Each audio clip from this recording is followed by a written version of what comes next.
Hello and welcome to the Poor Hammer Podcast, episode 67. I'm your host, Brad. This is my co-host, Eric. How's it going? We have a more laid-back episode today. We are going to be sending off 9th edition.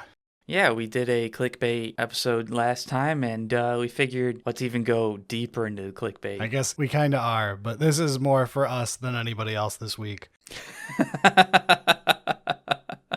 Really made you rethink the intent on this episode, huh? I know, I feel scummy now. It's been a pretty good week, but it's been a very long and stressful week. So I just want to lay back and do some more fun content that doesn't take, 6 hours plus of show notes after work. We're going to be doing a tier list, but we're going to at least do a fun one. Yeah, we are. So without any further ado, let's sell out.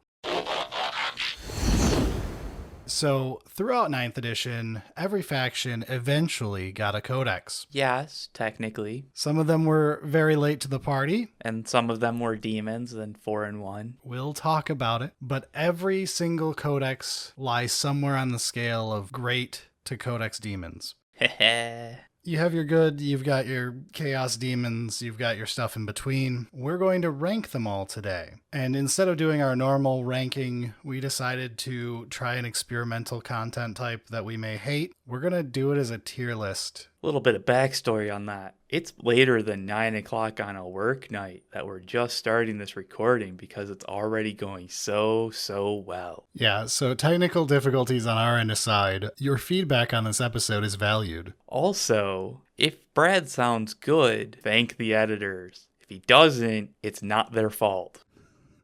Because I don't sound good right now. We had some technical difficulties that should be solved for next episode. We'll get there. Without any further ado, let's get our beverages that YouTube won't let me talk about this early in the episode in hand, and let's talk about the many codices of 9th edition in no real particular order. Which means we're gonna start with Guard. Oh, you want to just throw shade immediately? All right. So when we're ranking these, we're not doing this as a power spectrum thing. We're not going off of how many 5-0s they got or anything like that. Right. We're doing this from a how well designed was the book, internal balance, happiness of people who play it, was it miserable to play against? Power may come into it a little bit, but it's secondary. It's not the primary thing, but there is going to be some bias to power, either because it's too OP or it is the opposite. And we may sprinkle in some extra qualifiers as we rank these. With Guard specifically, I know what Eric's going to bring up immediately, but go for it. With Guard, what's your unique complaint? So I guess part of my thing with Guard is the expectation of when they were going to actually have a codex and actually be playable, essentially.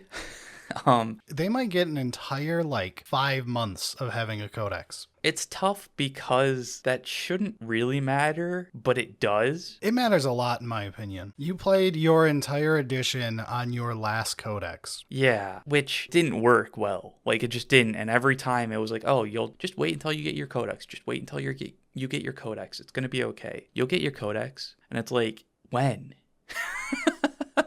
And to be honest, if we're not throwing that into it, Guard is somewhere in the middle of a B or C tier codex, totally normal, acceptable, nothing really to write home about, 1 or 2 busted combos that got nerfed as is tradition, and then a pretty okay codex with some problems in it. I think it did a good job of being Guard. It gave you the option to play how you wanted to play, kind of thing. But I'm honestly going to throw it all the way down to D tier for the exact same reason you want it there, because I know your feelings on this subject, and it is absurd that this codex took years to come out. Yeah, and I guess if 10th was another year out, maybe it'd be okay.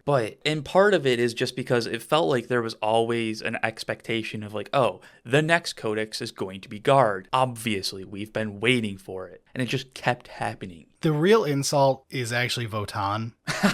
Because somebody has to be the last codex, obviously. Yeah. But you would expect it to be a new faction, not one of the factions that still has needed updates for 5 years. Apparently not. So, I'm with you. I think the codex itself design, how it plays and played against. It's all fine. It's perfectly reasonable. It might even be like a middle-of-the-road B-tier codex. Yeah, I'm thinking like B or C, somewhere in there, but like... I'm just dropping into D-tier in anger. Yeah, I'm with you. And I feel like if Guard isn't one of the first things that gets like a focus in 10th, it's just going to be that extra little bit of disappointment. Well, we know the first year of releases, and they're not in it. So they'll be somewhere in 10th, but it won't be in year 1. Oh, Guard. Where was Guard? When was Guard? So who do you want to do second, Eric? Next up, let's hit one that is close to home for you. Let's do Thousand Sons. Thousand Sons, in my opinion, is a very, very good codex this edition. I would agree. I don't know if it's quite A tier because it does have the concerns that many people will bring up of it is a very small range, and because of the caps system, Cabal points, I was gonna ask. you end up with the even less choices than that. I think overall, Thousand Sons plays as you would expect Thousand Sons to play. It does its job pretty well. But the Cabal point system... Wonderful system other than non-psychers don't cause Cabal points, and Cabal points are so important to how your army functions that it essentially makes those data sheets non-existent unless they're truly busted. Right. And that internal balance kind of thing doesn't feel right. Honestly, internal balance is probably the thing that held this codex back. Yeah. As a Thousand Sons player, I'm biased and would much prefer we have a larger range than we have, but there are armies with less units in them than we've got. I'll say B tier happily. It could have been A tier with some minor reworks. Maybe that's where we'll be in an edition or whatever. I wouldn't look forward to 10th. My thoughts on the current psychic stuff in 10th is not the most optimistic until we see Thousand Sons. We haven't even seen the preview article when we record this, so who knows? But I think B makes sense. It's a solid codex. Should we do the elephant in the room if we did mine? Sure. I think you're not nearly as good as Thousand Sons this edition. These codices came out together, and of the two, when you open them and look at them, Thousand Sons is the one that feels better to play. It feels more fleshed out. Thousand Sons feels more like Thousand Sons than Grey Knights feels like Grey Knights. And the core units that people love the most are treated better. Honestly, I think the Grey Knight Codex is solidly B if Paladins were like a focused thing that you could really do. And they're not. And they're not.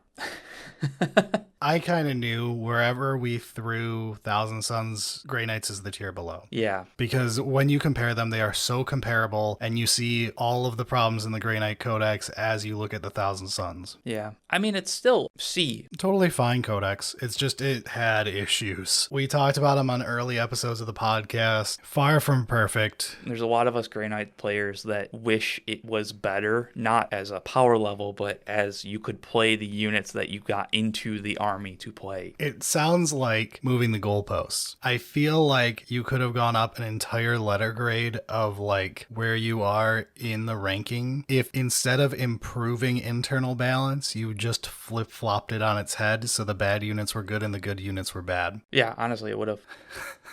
Like, if Strike Marines were terrible and you had to spam Terminators, very few Grey Knight players would care. Terminators are why you play that army. Yeah, and it would probably be worse in the meta. In general, I mean, there was probably some parts of the meta that it would have worked out. But in general, like, the Strike Marines are just more maneuverable and you get more options with secondaries and all that stuff. So, like, it probably would have been a worse power if the Terminators were the focus. But it would have felt better. I would have liked the Codex better. You're absolutely right.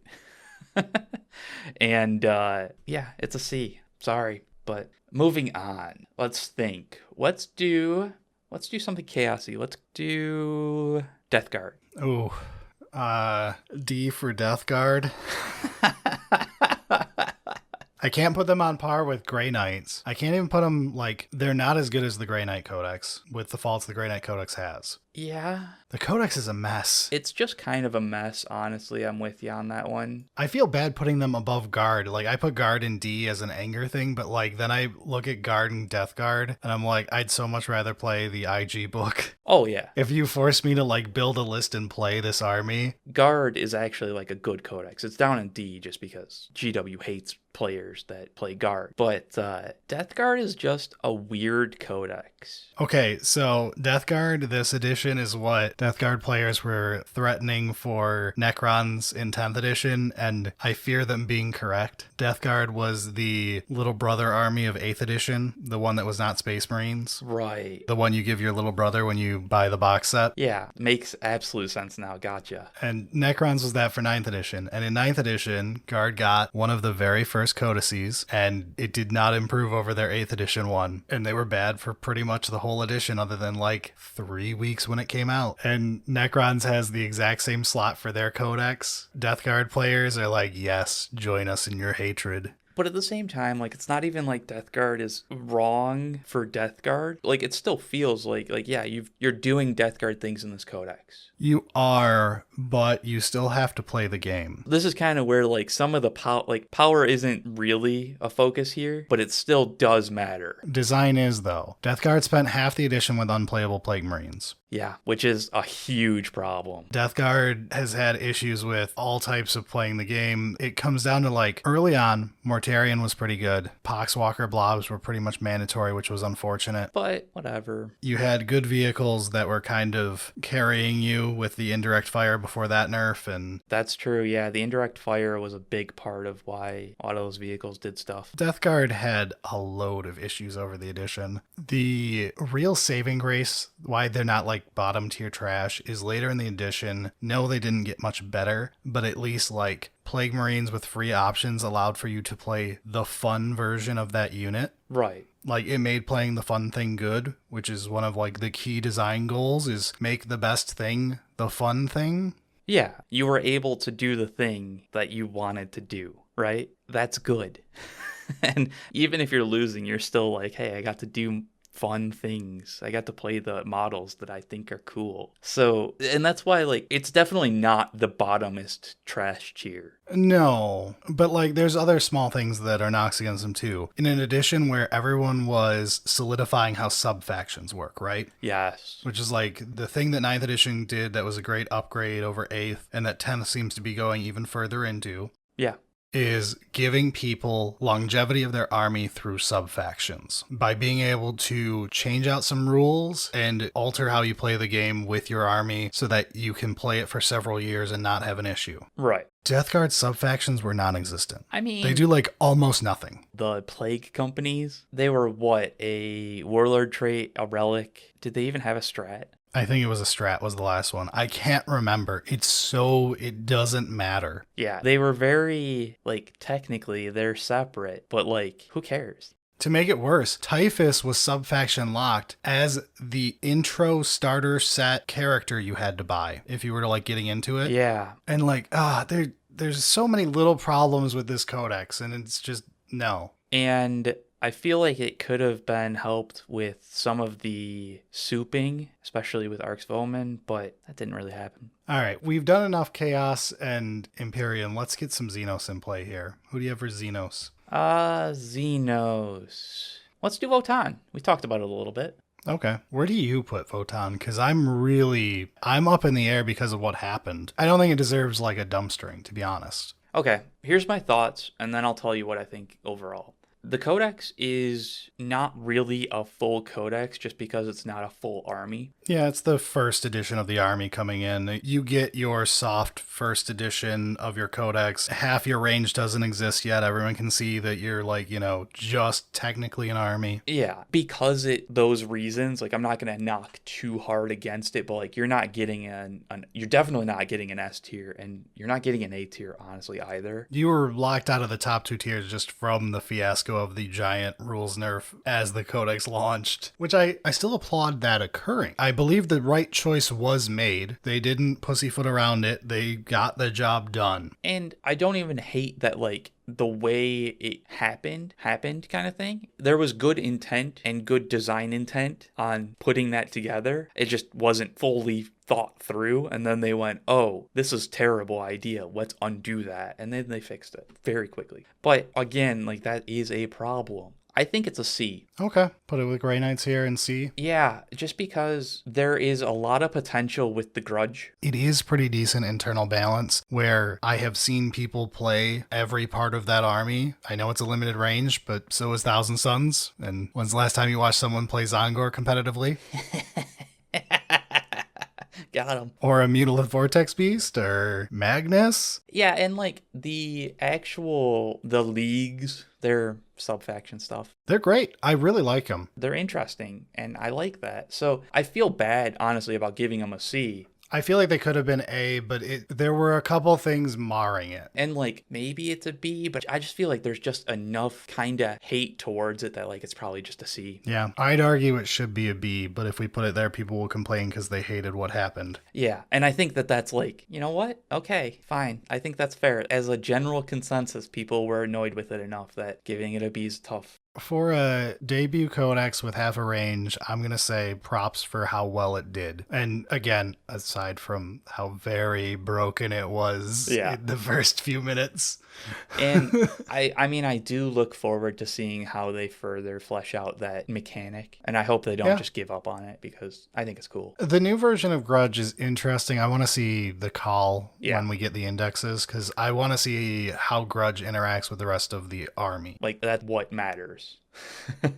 So I know, like, stat line wise, they seem to be reconfiguring a couple armies, and it looks like Votann is going to be less elite in 10th edition, at least with the very few things we've seen so far. I'm interested to see how it goes. okay, we've got a few Space Marines. Let's hit one of those. Let's just do Space Marines. Just Space Marines, okay. I think they're like the prime example of a B to C tier book. They're right at the cusp between the two. I agree. I'll give them a B, but I might move them down. So my thoughts is, for a first book of the edition that didn't get a 2.0 release, which I'm glad about because I hate that, they held up okay. They did need a lot of buffs over the edition because, again, they were more balanced against the Necron Codex and 8th edition armies. I think it was one of those, like, the 8th edition balance compared to it was just not what 9th was trying to do with every other codex, well, ignoring Necrons. But I agree, like, the core design of the Space Marine Codex held up throughout 9th.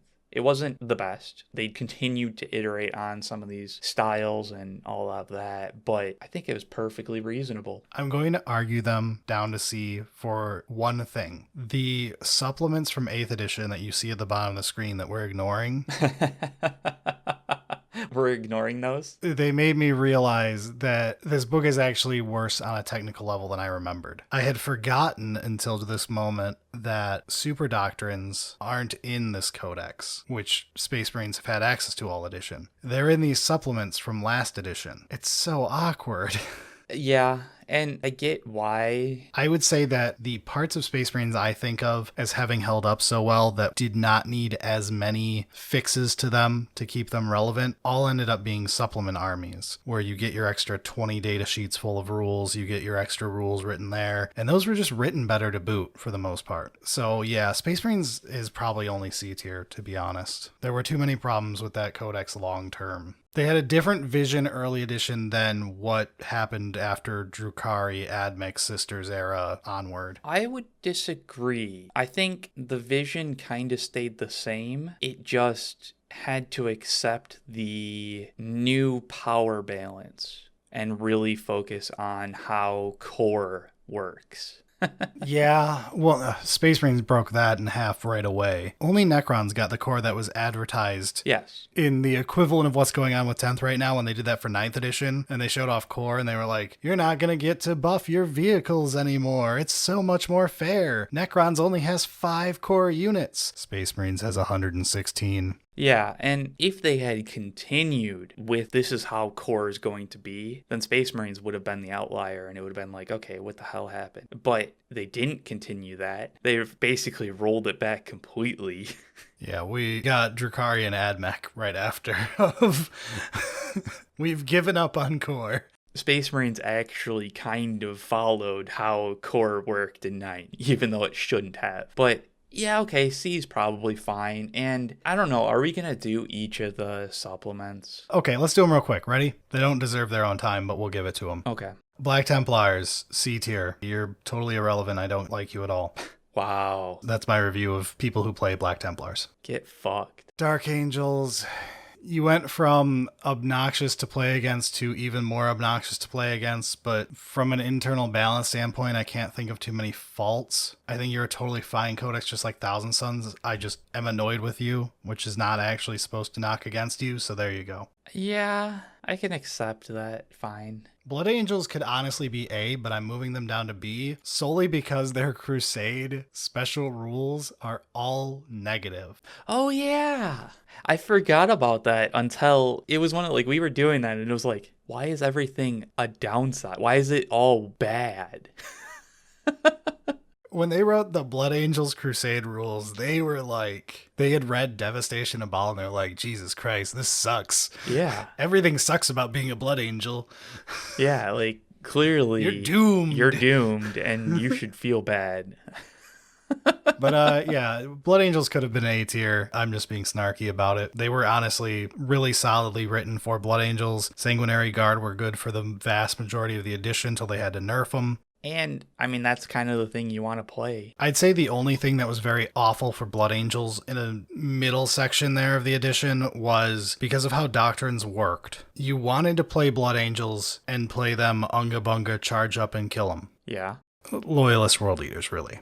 Right, essentially. That's what you want when you're playing a melee Space Marine army. Yeah. But because of how Doctrines and everything worked, it was more correct to competitively play them very cagey until like turn 3. And then you just go all out. Yeah, and you would try to like bait into counter charges early game and you play more finessey, and it did not play like you imagine Blood Angels should play. Yeah. So it probably only deserves the B. Death Watch, C, I can't care. Yeah, I was going to say, I can't think of anything good. Did you even get a picture for the Death Watch supplement? Maybe not. You did not. Okay, there's no picture for it. Luckily, that means GW doesn't care about him either. Raven Guard also have black armor. It's fine. Eric did get all of these Codex pictures off the GW website, so that means it wasn't listed when he looked for codices, so... That is not a Codex in the Codex section on GW's website. Okay, well, Raven Guard is Death Watch, and I'm putting you in the middle of C so that you're forgotten, just like GW forgot your Codex. Yeah. Space Wolves, probably B. They're one of the more fun versions of Space Marines throughout the edition. They had very fun Crusade stuff. When I'm not role-playing Thousand Sons hatred towards Space Wolves, they are pretty fun early edition. They kind of fell off throughout the edition, but they weren't terrible. I think they're kind of doing a lot better now, but part of that is due to like being able to stack combi meltas and whatever. I think Space Wolves did a good job of being unique. You could tell like, oh, that's a Space Wolves army, even if you didn't really pay attention to what's going on. I feel like we're extra biased towards saying that, though, because of our local Space Wolves player. I guess. Who has the best, most obvious army of any of ours, like... He is by far the best painter out of us, so that does help. But you know what? We're the ones making it, so guess what? That's our bias. Our local player of Space Wolves is really good at painting and makes good models, so, it's fun to play against. We have spent entirely too long talking about Space Marines, though. Let's move on. I want to do anything else. Okay, let's get away from dudes in power armor. Let's go to Tyranids. Tyranids was busted, we all know. But from a design standpoint, ignoring the bustedness, the Codex had pretty damn good internal balance. You could argue because when everything is broken, it doesn't matter. Yeah, it really does have good internal balance. Even when they were nerfing stuff, it was like, okay, they'll just play this other stuff. The only reason they were playing that is because it was the obvious thing at the moment. Right. It was 2% better than the other thing. Now that you've nerfed this one, they'll just play the one that's 2% worse. Right. It doesn't actually matter. It's all still. And not only that, everything about it felt like Tyranids. You were still playing Tyranids. It wasn't like, oh, they nerfed the core section and now I'm playing this weird slant list. Your sub-factions gave you good variety. You could play like Monster Mash in Levy. You could play Hormigaunt spam if you change sub-factions though. Yeah, you could just play differently with your sub-factions. There was no real issue there. I think the Codex is just a flat-out A. I won't say it's S, but damn is it good. If it wasn't as obviously busted and powerful, it would be an S. There were so many needed nerfs. The balance between it and everything else just didn't really exist. And there was the White Dwarf issue, which I know angers you. Don't even. Are you trying to argue it down to a B, Brad? I'm happy to put him in A. I agree, yeah. I do want to say the way balance was handled for like when Drukhari was busted and Admech was busted and Tyranids were busted, where they tried to piecemeal slowly nerf them down, Yeah. was the correct way to handle that objectively. It didn't feel right at the time if you were playing against them, though. That's something that people often don't like hearing. You get obliterated by a broken codex and you want them over nerfed so you never see them again because you're angry. Yeah. The correct thing is to look at it and try to get them to the 50% win rate point and not over nerf them to 30% like what eventually ended up happening to Admech. Yeah, I mean, GW has done those like double nerfs essentially, where it's like they're hitting you and then they're kicking you. While I'll say that, yeah, needing like literally 6 rounds of nerfs to Tyranids is not great, the fact that they did it that way instead of just obliterating the codex in a fell swoop of the pen, I feel more comfortable giving my money to a company that understands how to correct misbalance like that. I do also think that that allowed the codex to be played in different ways. You know, like if they had just done sweeping, just massive nerfs, then you would have been like, okay, how do I win instead of how do I play the army? And then you would be in the like Necron. Oh, I'm just going to take the OBSEC all and I'm going to be an annoying little shit. So I'm good with an A on that. All right, let's talk World Eaters for a second. Oh, God. I don't think they deserve lower than a C, if I'm being honest. Really? Okay, no.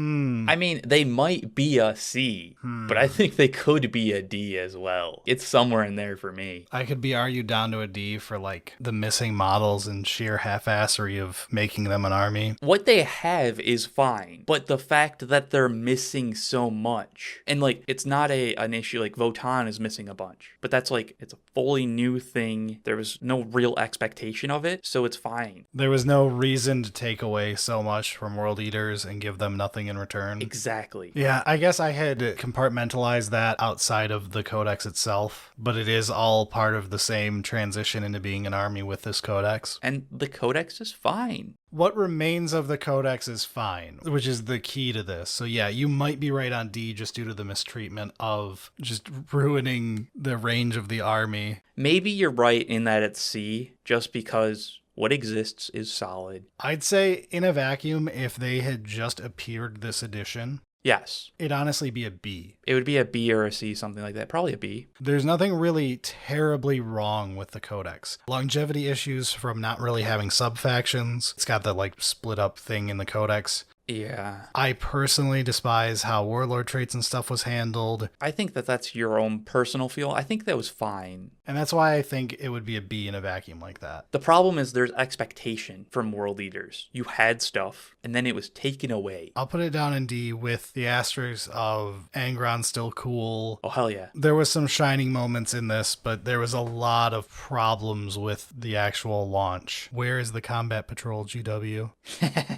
How many months did they wait for the Combat Patrol that came out like 2 weeks ago? I honestly forgot about it as like you brought that up and I was just like, oh yeah, that was a thing, right? The 9th edition Combat Patrol out in time for 10th edition. Good job. So yeah, there is a big asterisk on that one. What's there is good, but Oh, let's talk sisters. okay, sisters. It's a codex with problems. It's a codex with some good stuff to it. It does have some very good aspects of it that I enjoy. I honestly kind of want to just throw it in C tier with Grey Knights because I feel almost identically about the two armies. There is good things in here. There was some internal balance issues. There was some general disappointment because you went from your 8th edition codex making you like top dogs of the edition to your 9th edition codex feeling like a partial downgrade, honestly, when it launched. Still managing to be like a winning win rate when it came out, but then you got screwed over by the sub-faction changes of not being able to split your two sub-factions in one army. If that didn't happen, I think we would have rated Sisters quite a bit higher. Like, as printed, I think the balance and feel of Sisters was right. But that sweeping change of how you can't split into the two sections. And it didn't help that came out at like the exact same time as them getting the supplement that made Bloody Rose just the automatic choice. Yeah, Bloody Rose was like the defend why not to take this. I still think overall the Codex has a lot of good in it, but it feels just like Grey Knights with you can just start pointing to issue after issue where players who wanted to play Sisters a certain way just couldn't. Yeah. And certain things felt awful or you had to get a little gamey with it. But fundamentally, it was there, and there's glimmers of brilliance. You could have totally good days playing the Codex, just like with Grey Knights. It's just, it tended to burn itself out faster than some other armies. Yeah, okay, I see. That's fair. Let's do Chaos Knights. Let's do Imperial and Chaos Knights at the same time. They are not the same position. I will give Imperial Knights an honest A. Okay. So let's talk about Imperial Knights for a moment and how they compare to Chaos Knights. I think Noble Households did a stellar job. Bondsman forced you to want to play a balanced list. Yeah. Even like competitively, you still got pretty gamey with how you played it. Yeah. You still wanted to play a mix of Questores with Armigers. Which, fantastic job. Chaos Knights lacked any reason to play anything but Armigers and then just soup in Abaddon because he was better than just playing a Questores frame. Yeah. I enjoyed the fact that there were options in souping with the Knights, especially further on in the edition. Yeah, that works for both of them, to be honest. But I feel like it makes more impact to me positively for Imperial Knights, whereas like Chaos Knights feels like they're doing it dirty. I think if it wasn't for a single issue, I would say Imperial Knights is A, Chaos Knights is B. And it's just the Bondsman was better at making you want to play a well-rounded, not gamey list, and it made you more happy long term. It made you happy to play some of the big Knights and still do some stuff. Competitively, these two books hit like a 50% win rate from their addition to the edition all the way through the end. I do feel like there is a slight issue with most people that play Knights are going to be annoyed by a 3-up save. Look, Knight players will bring up points all day long about little things like that, but it doesn't really matter. From a game design standpoint, I can make arguments in both directions for why you need to whatever. It's not worth it right now. So, Chaos Knights gets taken down 2 entire tiers. One because of all the other issues. The other tier is entirely because of our army rule. We had a whole episode about why this army rule was a terrible design choice. Yes. I don't think that episode ever made it to YouTube for the video audience, but it exists. So I don't know, dude. That feels a bit low. Dread tests and everything involving them. Again, because part of this isn't for those who play it, it's those who play against it. Yeah, that's fair. Which is a key point on here that we put on here, specifically because of things like dread tests. Yeah, fucking bullshit. Honestly, to go to like a magic thing, it's like Venture into the Dungeon, where you have this big complex table, except you're handing it to your opponent and saying, I'm going to choose something and you have to remember this. Here's a flow chart. I'm going to make choices and I'm going to push this onto you because everything is about affecting you in various ways that you'll have to check halfway through trying to declare attacks and stuff. I'm with you. It deserves the spot it's at because I hate that. Like, it's one thing to have like, oh, my army is complicated and annoying, but I'll let you know what results are happening. And if you're interested, I can explain it. For the many complaints about the AdMech Codex. Yes. All of its awful complexity and 20-minute command phases. You could turn your brain off and go get a beer. The opponent doesn't have to care. Just let me know what happens. And if I have questions, I'll ask like, oh, how did that happen? And you can explain like this, and this. Okay, cool. Dread is like, hey, here's all those things. Remember that. Did you take a dread test? No, it's not my codex. Did you pay 1 for that? Did you pay 1 for that? Yeah, of course I did. So, yeah, that's my main reason Chaos Knights isn't like just below Imperial Knights and is a fair way below it. Yeah, I was trying to argue that it was pretty close, but no, you've reminded me of all of the annoyances. I had to remind you because I did not play my Chaos Knights much this edition, specifically because I know how fucking miserable they get. Yeah, it's just annoying to play against. So fuck that, dude. Okay, let's move on to something different. Let's move into Orks. Okay. I have a high opinion of the Orks Codex, even with the things that occurred this edition. Like, everyone's got their problems over the edition. I think it's a great codex. The only flaw that I know you and I don't care about this too much is a classic version of playing Orks is playing boy spam. Yep. It is something longtime fans are a big fan of. It's a pretty common thing. And it's the oldest wing of the army. You're a fan of Junkyard Orks, which is somewhat new for things beyond like mechs, but like for all of the race cars and stuff. Yeah. The boys were like Orks history. Yeah. And anything like snakebite related, like anything to do with squigs and all that is all new this edition. And that's the only thing that really made me go, man, Orks is cool. So like my interest in Orks was like the stuff that's actually doing good. The stuff that's on the focus at the moment. So like, yeah, I can see the one flaw being the whole loss of boy spam. That said, you can do it with Arcs of Omen. It's a lot better currently than it was for the edition. Yeah, like throughout the edition, boy spam wasn't really a thing that you could kinda sorta force it in a weird way, but you had to sacrifice so much that like it just didn't work. But Arcs of Omen opened up a lot of, honestly, Arcs of Omen like was fantastic for Orks. It really was. It has been the high point of the edition. Not because Orks became so much more powerful. It just opened up all the doors and you're like, I get to do whatever I want to do and have fun doing it.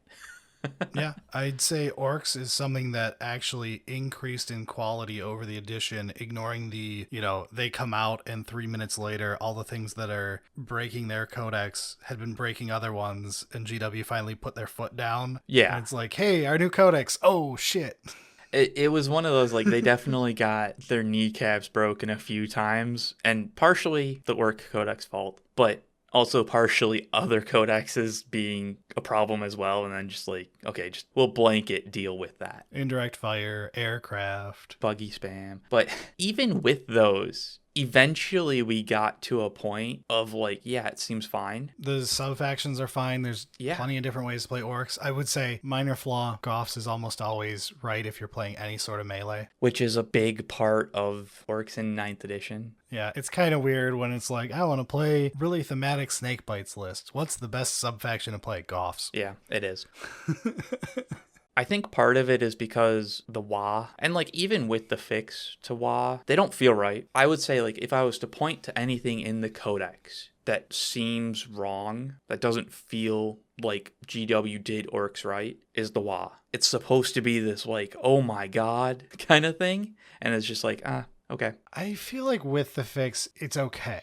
It is better with the fix. It feels like it's doing something instead of just being like, yeah, funny. It could use a Rev too. I'm interested in 10th edition for it. By the time everyone sees this, I'm sure it'll randomly come out, but I still think it's an A codex. That's where I want to put it as well. I think if it didn't have one or two flaws that it has, like there's a couple too many to put it in S tier, but it is solidly A tier with like Tyranids. And I think it's like very close to have been an S. Like just a few of those small things. The fact that like DACA and Assault were two separate things, and then Speedwa interacted awkwardly with them. That is an annoyance beyond all, man. Like, it's not a huge deal. It's just, why'd you do it, GW?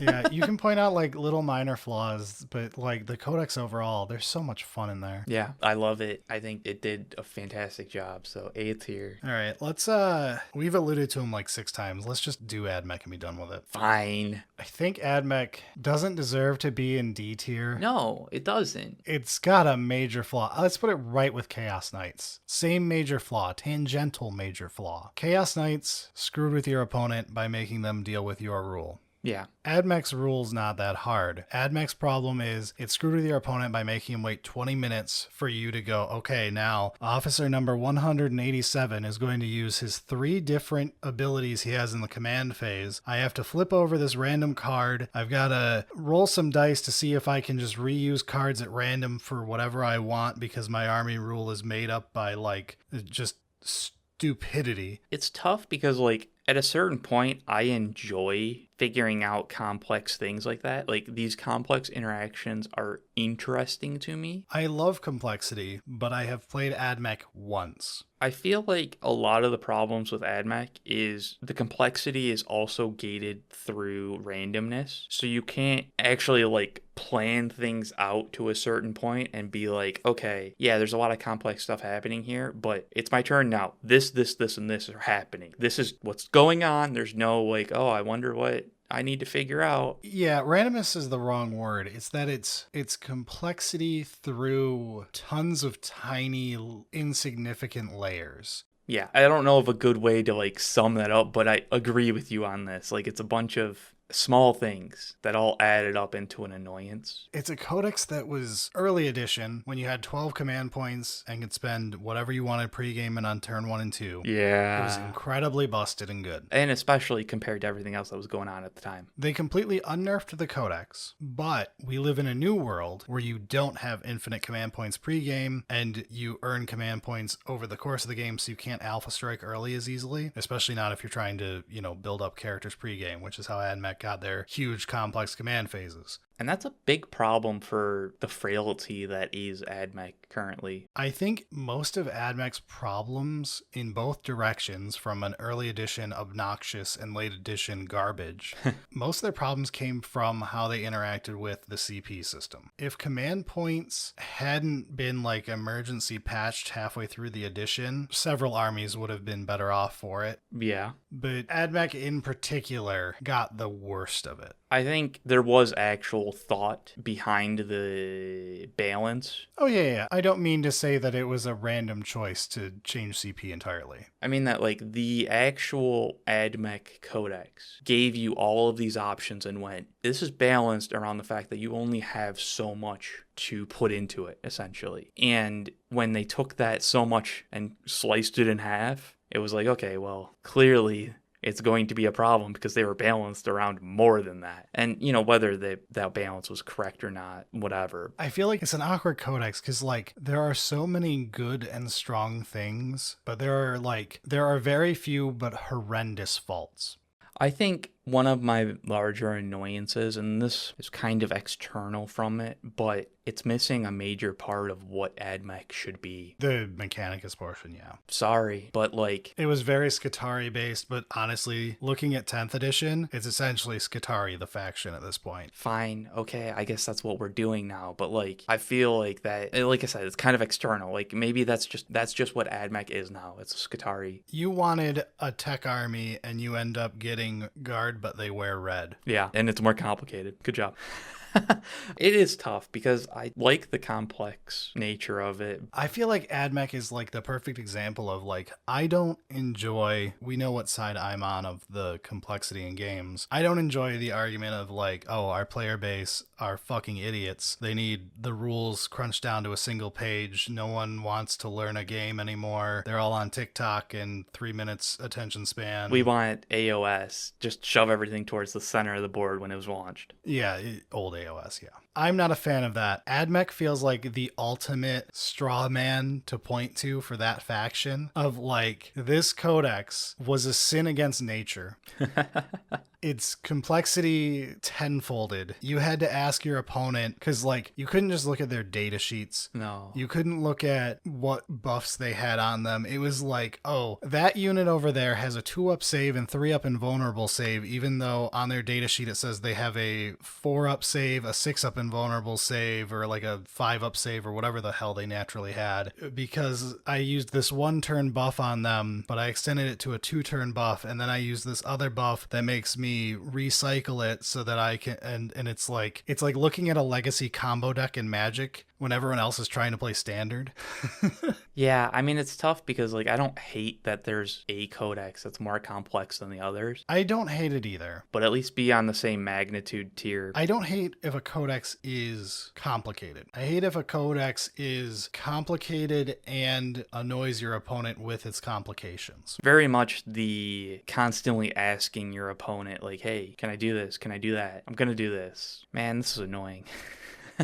I'm just going to go to beer. You figure it out. I'm going to take 20 minutes buffing this stuff up, and you're going to zone out during that 20 minutes and not pay attention because who could? Yeah. And then you're going to have issues because you go to shoot at my guy and you're mad that suddenly he has a 2-up invulnerable save for the next 3 turns because Lucius is fun. I do think that you comparing it to Chaos Knights is correct, but I still feel like Chaos Knights is more egregious. In this problem, yes. AdMech has other things as well, which also keeps it down there just because of like historically how it played. It went from being very strong to unplayable essentially. So we'll hopefully have better. All right, let's talk about Aeldar. Of the remaining books, is the one I care least about. I think it's a fine book. I don't know.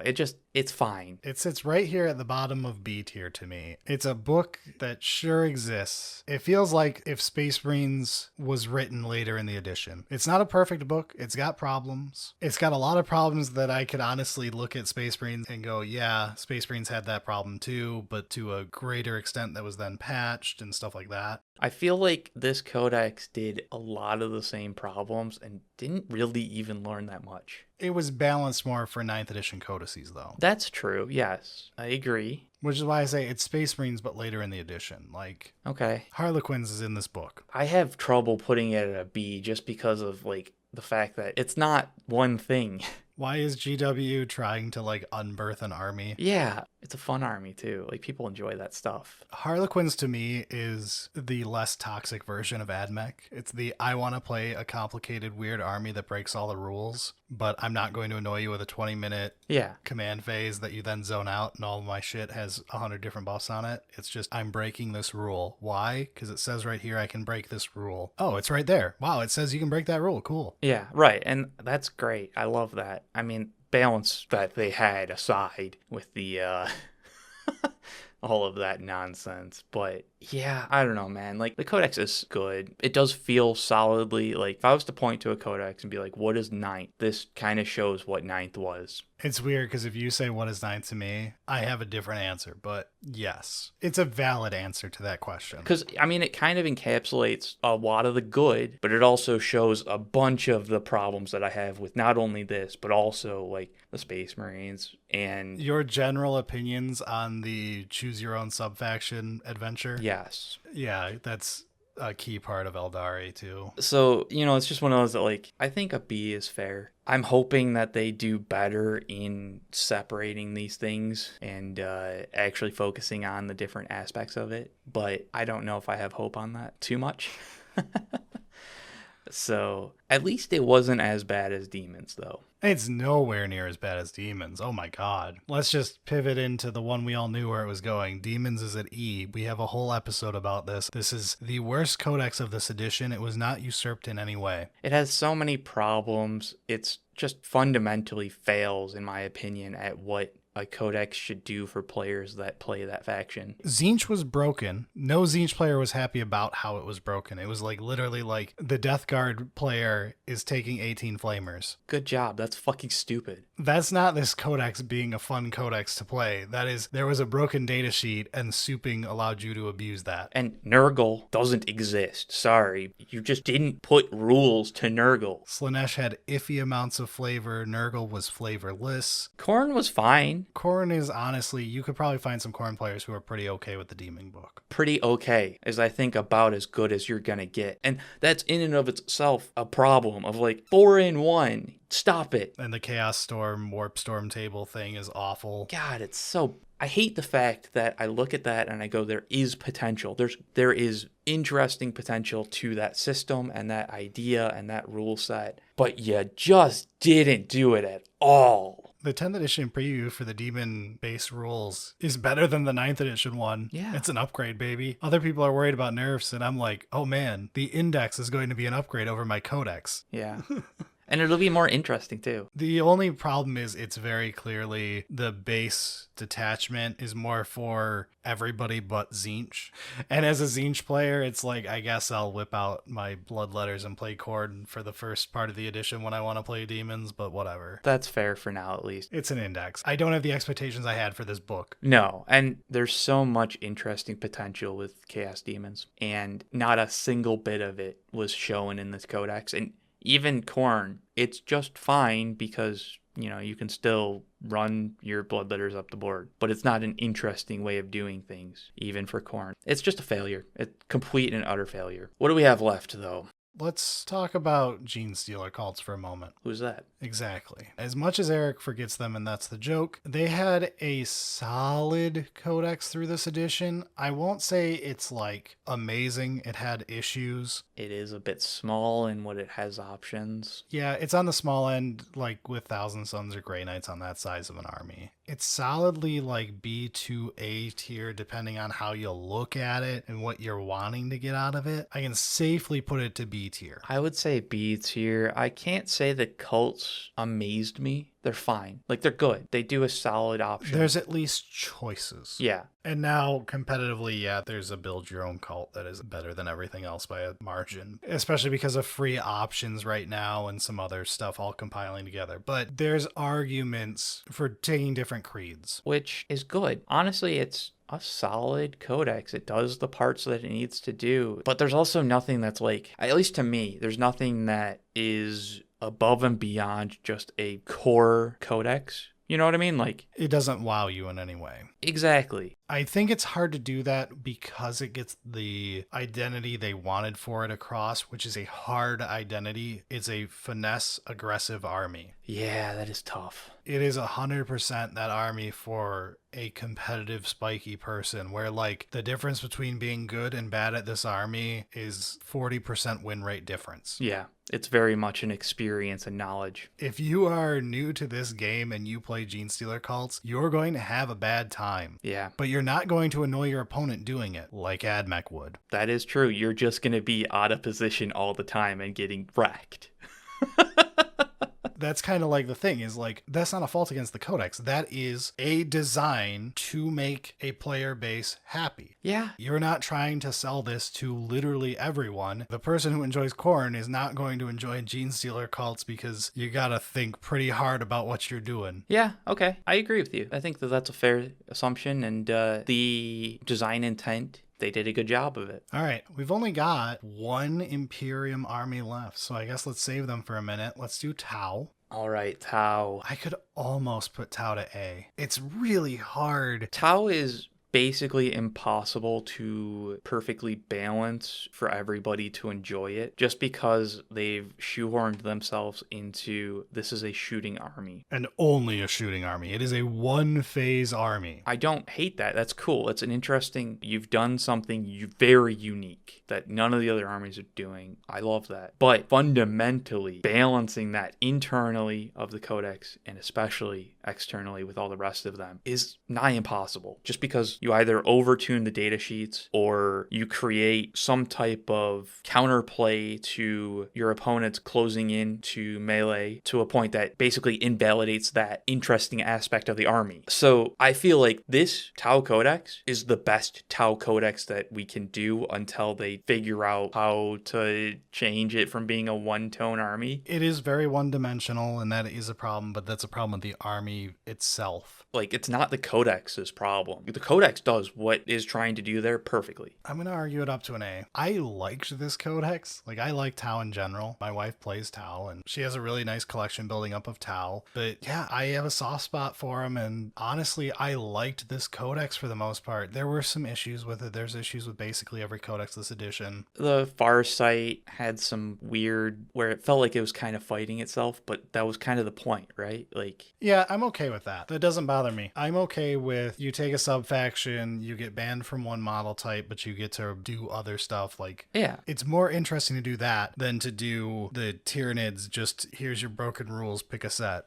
Yeah. I give this more credit when you do subfactions that are as different as Farsight feels. And I think I was initially annoyed with it because I didn't know the reason behind it. Sure. I was just like, well, that just seems like somebody just threw some rules in there and tried to fit. But like, there is actual reasoning behind it, and there's intent, and I do think that saves that a decent amount. Speaking of liking a codex, should we talk about the first S of this list? Sure. I think it's Chaos Space Marines. Chaos Space Marines is my second favorite codex of this edition. Currently, Chaos Space Marines just got punished. Yeah. The version of balance that I do not like, they got a little over nerfed because they were doing just too well at the wrong time, and GW didn't want that happening for another final 6 months of the edition. To be fair, I do blame Creations of Bile. Yeah, that was part of it. EC was not blameless. It happened when it happened as well. It was a week or two before they were sending out the next fix. Yeah, there was more to blame than that. But ignoring those little things, I think the Codex hit so many things right.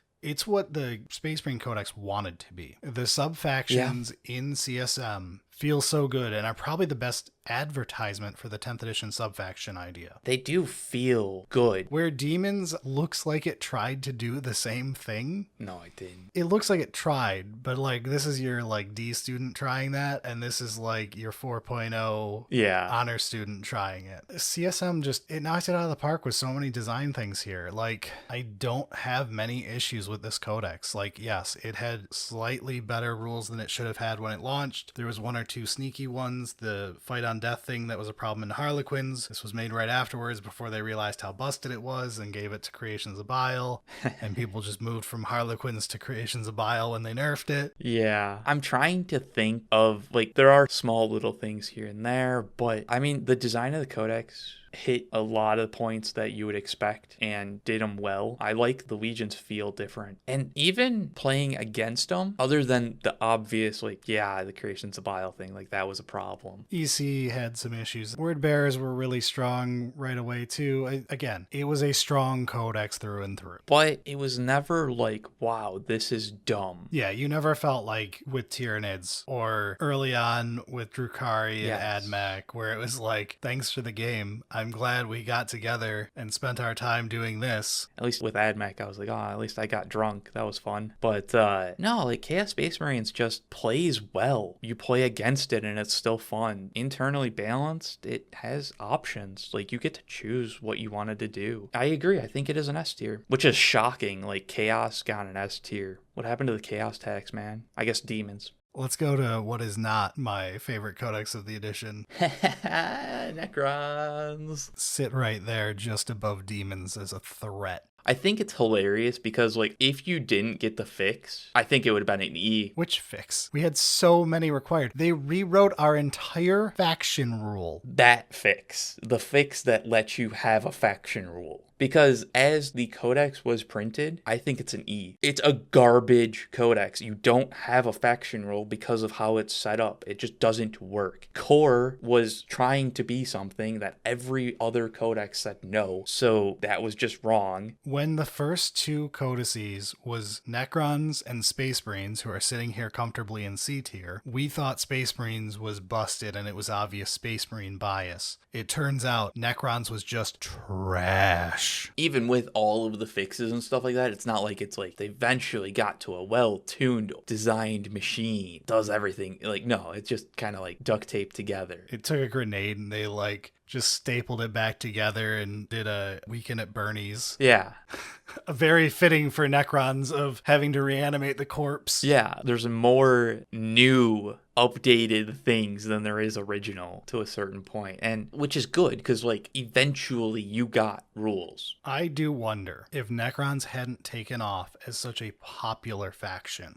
Oh, you'd have never gotten those changes back. You would have just been garbage. You would have been E tier the entire fucking edition. If it would have been like Death Guard in 8th, where it's just like, welcome to being the first codex, idiot. The only thing you would have had going for you was OBSEC All, the entire edition. You can go back to very early episodes of me complaining about that and saying how the codex is far worse than people think it is because it's held up by a single subfaction, and that subfaction being there was hiding so many other horrendous design design problems from being talked about. Because it was like, you can still win games, just stand on the objectives. Exactly. It was always this like, oh yeah, but you can still win. And it's like, no, fuck you. That's not how anybody wants to play this game every time. Blank data sheets could do the same thing as long as they had that. Yeah, and like, yeah, it's kind of fun to do something like that once or twice. But if that's your only option for the faction to have any chance of winning, no. So like, the Codex is garbage, but you did eventually get enough changes that it's playable. All right, are you ready to talk about the one that sours me? Our final Imperium one? Sure. I have to give Custodes an A. Okay, I was like, how is this souring you? I despise certain aspects of this codex. It has a few very specific problems that are glaring flaws to me that angered me the minute I read the codex. And we called on our Custodes subfaction video, which we released that original episode the week Custodes came out as a book. And I called it immediately how this book was going to shake out from an internal balance standpoint with the subfactions, because Emperor's Chosen should not have been written. It's just the obvious catch-all kind of thing. You gave them a stratagem that just lets you change subfaction to whoever you need. What's the point of writing the rest? I mean, the point is that it gives options for you to choose the other ones. So... But that one flaw aside, this codex was good. That is the flaw, and that is why it's not S tier. Yeah, there was some balance stuff, yes, but it's totally fine. Like, Tyranids had way more wrong. Very much on the edge. Like, I could see people saying it's S tier, honestly. It could well be. I think part of it is you're jaded because of Necrons and, like, comparing it. No, Necrons, I don't compare it to Custodes. But that's not a fair fight. It's not at all. So I think it might be an S. I'll make it the third S. You're right, it is probably S. I just hate it. Yes. It is such a small problem to have where one subfaction has too good of a stratagem. That sounds like such a minute point when you say it objectively like that compared to other things that we've forgiven in some of these other codices. Right. But at the same time, like, I'm with you. Like, I do hate that. I despise this one single point. But it's basically the only point other than, like, the normal, like, if you balance things here and there and whatever. But, like, I will say this is not against this codex. Custodes as an army has points knocked off for being half Forge World. Yes. The unfortunate problem of being a Horus Heresy army that became 40k, half your data sheets are in a Forge World book. Hopefully that gets fixed. But it's still, like, the Codex, I think, is an S tier. It's well done. It does feel like you're playing Custodes when you play it. You can't really be that angry playing against it. It plays like an elite army. It's one of the two ends of the spectrum that I like, where Custodes, I get to full force fire everything and see if I can take out some Custodes, right? It's like a challenge. Can you break a Custode unit apart? Yeah, it really is like, can you break down this wall? And on the other end of things, it's like the fun of like, give me a mob of Orc boys or guard or anything else. Like, just give me chaff for days. I want to see how many I can destroy in one turn. Yeah, right. Just the sheer numbers. Very much on the opposite ends of the spectrum. Give me 80 neophytes to kill in Genestealer Cults. Yeah, but I like it. There are some things, but I do think it's an S tier. All right, the final S tier. What I consider to be the absolute best codex of 9th edition is Drukhari. I was going to have us originally do an entire episode dissecting the best codex of 9th edition, Drukhari, but that required a lot of work. So we're doing this instead because it's been a long week. Yeah. It feels like 10th edition is coming up a lot sooner than either of us really expected. Time goes fast. The problem is we have those things called day jobs, Eric. Yeah. And they're miserable. Yeah, that really does suck the life out of life. But Drukhari, man, it had some problems. It had issues. They all did. That's why I moved Custodes up to S tier. I was like, I cannot in good conscience bitch about, hey, you had a sub-faction with way too good of a stratagem. Well, dark technomancers existed. Yeah, yeah. And your fucking boats. What if our transports were so good? We don't even need to transport people. Fucking hell. I just want empty transports. Yeah. Is that legal? It is. Brilliant. In fact, there's no cap on how many I can take. I'm so glad I didn't fully model those and took them off the boat and made them separate. But the Codex shows off so much potential of how the 9th edition codexes were put together. It shows off so much potential of how multi-prong armies can be done well. Yeah. To make them all feel like advertisements for their sub-portion of the faction. Yeah. Like with Orks, you got 2 out of 3 have a good advertisement for them right now. Boys need a fix, but, Goth pressure lists tend to be really heavy on things on Squigosaurs and stuff, right? And then we all know what happened with the Speed Freaks stuff this edition. So, Drukhari is just the witches are really good at their job. Cabalites are really good at their job. God damn, I love covens, and Dark Technomancers was not okay, but I'm okay with that fact. The thing is they're all distinct, but they still work together as Drukhari. Yes, when you play all 3 of them in a list, you can have all of them doing their jobs together. Which is not true of some of the other codexes that do have multiple prongs to the army. You can only run 1 prong Yeah. per army list and have it get full power, whereas Drukhari gets them all. Drukhari was essentially immune to what they did to destroy the sisters. Take your shooting stuff in your shooting subfaction, take your fighty stuff in your fighty subfaction. Things that affected Thousand Suns with how we would, soup in to get an extra spell on a certain character, stuff like that. Drukhari got to ignore all that because it was like, my witches are in this obsession, my covens are in this obsession, Cabalites are in this obsession, and it doesn't matter because they never overlap, so it doesn't break any rules. Yeah, it just kind of works.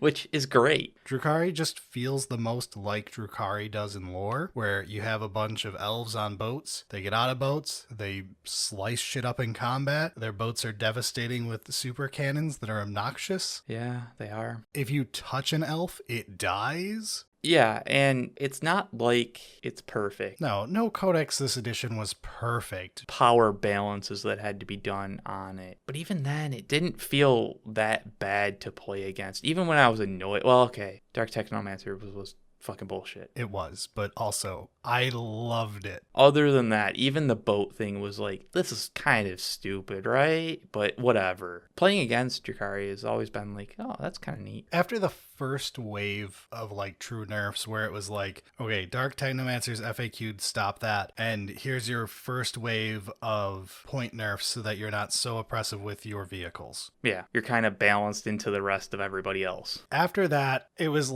you still have a 65 to 70% win rate, but you're not obnoxious to play against, you're just too strong. Yeah, if you're playing against you're okay, I'm obviously the underdog here, but I don't hate this. You're not miserable when you play against Admech, who had the exact same win rate at the same time. You were oh cool, Drukhari, we get to play a game. You're better than me, but at least we're playing the game. Admech, you're going to play the game, I'm going to go get a beer. Yeah, it was a well-designed codex. Yeah. And core was applied in, I think, my favorite amount, which is probably slightly too much, but also fuck you. It at least brought the idea back to what it was maybe supposed to be. It had enough excuse for why everything had core. Yes. It was hey, the tanks don't have core. And then you would say, but why do your Talus and Kronos have core? And I go, I don't know, Redemptor Dreadnought player. Why do they?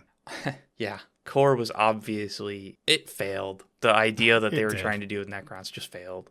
And it failed when Space Marines was there and they didn't have that nerfed in the rest of 9th edition. But yeah, out of everything, Drukhari shows core as what it could have been the best. Yeah. Was there a better army for core? There probably was, I just don't know which one. I feel all the Space Marine tangential ones fail in the same ways, which, to be honest, Drukhari snuck through with the exact same thing on, Talus and Kronos, should they have been core? Probably not, but at the same time, you'd have to take it off every Dreadnought in the game. Right. And half of the random elite heavy units that just randomly have it because he's also a Space Marine. How is a Space Marine not core? I don't understand this concept. Yeah, and I think that is the Kronos and Talos are the outliers. Maybe the core to the Archon, but even that, whatever. No one cared. Drukhari shows what core could have been, interestingly. Either way, Drukhari just nailed it out of the park. It was fun all edition. I feel like on this show, we talk about me more as a Thousand Sun player. Yeah. Because I think during the later parts of the edition, I was happiest playing Thousand Suns because I love Hero Hammer. Yeah. And the Codex was enough that I could just keep playing Hero Hammer and enjoy myself. Right. But like from a sheer game standpoint, not on air, like just us playing games on a Saturday, I have more games as Drukhari this edition than anything else. Yeah, it is funny thinking of that. It's just weird because like you've played Grey Knights almost exclusively most of the edition. Yep. But like Thousand Suns is not the faction I've played most of this edition. It's probably tied with Necrons. It probably has more than Necrons at this point. Yeah, it has more than Necrons. You did Necrons and then we're like, nah, fuck off. About halfway through the edition, I locked the Necrons up and just stopped. Yeah, you basically just stopped. But yeah, it's kind of weird to think that like I don't talk about how much I loved Drukhari this edition on air. Yeah, it did a great job, man. I hope it doesn't fail next edition. We'll find out. We'll find out, indeed. Yeah, maybe we'll rectify my lack of talking about Drukhari next episode. I would say overall, though, fair balance on where we're laying out all the codexes. Couple dumpsters, but generally not bad. There's less dumpsters than there should. Like, I put IG down there. There's no reason the Astra Militarum Codex deserves to be a D tier. It's a fine codex. We're just mad about the fact that it took 5 years to make.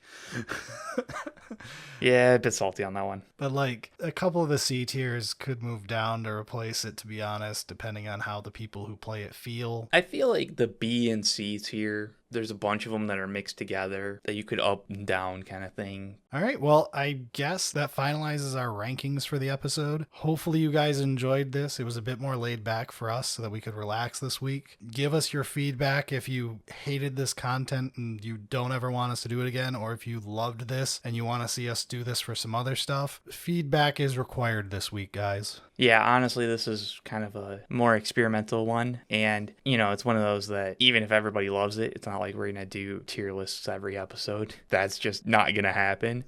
But, yeah, it would be nice to hear what you guys think. And before we get out of here, you could help us out by making sure on YouTube to do all the pleasantries if you have time. Make sure you're subscribed if you like us. Check out our other content if you randomly clicked on this because you got clickbaited by a tier list on YouTube. And know that I feel a slight bit of shame for you, but that's okay. And if you want to do it yourself, there should be a link in the show notes to the tier list here. Take a look at it, see what happens. All right, but that does it for us this week. Let's get out of here. Sounds good.